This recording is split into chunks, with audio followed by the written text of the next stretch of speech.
ഇപ്പോ ബാൻഡ് മേളക്കാരാണുള്ളത് അല്ലേ? കോട്ടയത്ത് നിന്നുള്ള മൗണ്ട് കാർമൽ സ്കൂളിലെ വിദ്യാർത്ഥിനികളാണ്. അവർ മത്സരം കഴിഞ്ഞ് വന്നിരിക്കുന്നു, പക്ഷെ ഫലം അറിഞ്ഞിട്ടില്ല. അതിനുള്ള കാത്തിരിപ്പിലേക്ക് പോകാം. ചെയ്തോ, അപ്പൊ നമുക്ക് തുടങ്ങാം.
അടിപൊളി. എനിക്ക് ഏതായാലും വളരെ സന്തോഷമുണ്ട്. കാരണം എന്റെ ജില്ലയിൽ നിന്നാണ് ഇവര് വരുന്നത്. മൗണ്ട് കാർമലൊക്കെയുള്ള വളരെ പഴയ സ്കൂളാണ്.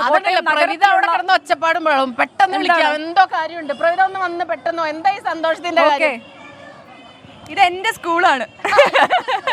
ഞാൻ വർഷങ്ങളായിട്ട് പഠിച്ച സ്കൂളാണ്. മാത്രമല്ല ഞാൻ അവിടെ പഠിക്കുന്ന സമയത്തും ബാൻഡ് മേളം എല്ലാ കൊല്ലം കോട്ടയം ജില്ലയിൽ നിന്ന് വന്നത് മൗണ്ട് കാർമലായിരുന്നു. എനിക്ക് ഭയങ്കര സന്തോഷം. നമ്മുടെ ജൂനിയേഴ്സ് ഇപ്പോഴും ആ പാരമ്പര്യം തുടരുന്നു എന്നുള്ളതിൽ കോട്ടയം ജില്ലയിൽ നിന്ന്. സന്തോഷമുണ്ട് അപ്പൊ അതെ, അല്ലേ? തീർച്ചയായും. അപ്പൊ അടിപൊളി. നിങ്ങളുടെ ഇത് വന്നിട്ടില്ലല്ലോ, റിസൾട്ട് വന്നിട്ടില്ല. All the very best. എന്തായാലും എത്ര അടിപൊളി പേരുണ്ട് ഈ പെർഫോമൻസ് ആണ്. 20 പേരാണുള്ളത് അല്ലേ? അപ്പൊ ഈ ഇത് തന്നെയാണോ അവതരിപ്പിച്ചത് മത്സരത്തിലും? അല്ല വേറെ വേറെയാണ്. ഇതിപ്പോ ഇവിടെ നിങ്ങൾ ഫുട്ബോൾ പ്രിയരാണോ? വക്കയൊക്കെ അവതരിപ്പിച്ചു ഇറ്റ്സ് ടൈം ഫോർ ആഫ്രിക്ക അല്ലേ? ആ, അപ്പൊ എന്തായാലും ഇത് ആരാ പഠിപ്പിക്കുന്നതൊക്കെ ആരാ? നിങ്ങളുടെ സ്കൂളിൽ തന്നെ അതിന് പ്രാക്ടീസ് ചെയ്യാനൊക്കെ ടീച്ചേഴ്സ് ഉണ്ട്. ഓക്കെ, അപ്പൊ ശരി, നിങ്ങളുടെ മത്സരഫലം ഏതാണ്ട് അല്പസമയത്തിനൊക്കെ വരുമെന്ന് തോന്നുന്നു. All the best. Thank you. ശരി, നമുക്ക് വീണ്ടും കാണാം. Thank U.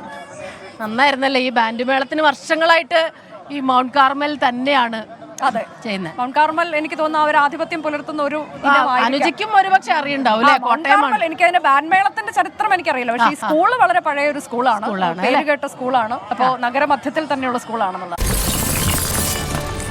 24 അഞ്ചിന്റെ വജ്രത്തിളക്കം.